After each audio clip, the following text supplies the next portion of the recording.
Espinoza convicted in the 2008 murder of high school football star Jamiel Shaw. Good afternoon at 5 o'clock. I'm Chuck Henry. And I'm Colleen Williams. Prosecutors call the shooting of a teenager from Arlington Heights a cold-blooded, calculated execution. The jury had been given the option of recommending life without parole, but just about 2 hours ago, they recommended that Pedro Espinoza be put to death. Gordon Tokamatsu, downtown L.A., right now at the Criminal Courts building, where he talked with Shaw's parents this afternoon. Gordon. Well, Colleen, the jury took about 1 day to come to this decision. Death for Pedro Espinoza, the 23-year-old gang member who gunned down Jamiel Shaw in the street right in front of his own father's house. Espinoza convicted of first-degree murder back on May 9th, 4 years after the crime. During the trial, testimony outlined how he shot Shaw in the stomach first, then walked over to his prone body and put a bullet in his head.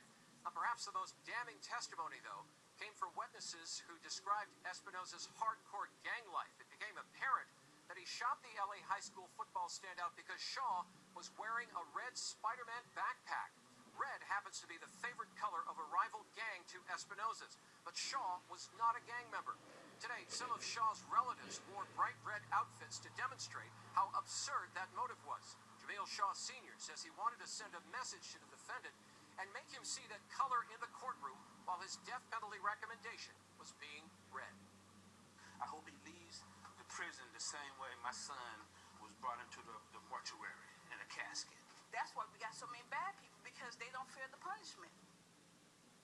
The Jamiel Shaw's parents say they're not here to celebrate a person being sentenced to death, but they do feel justice has now been served.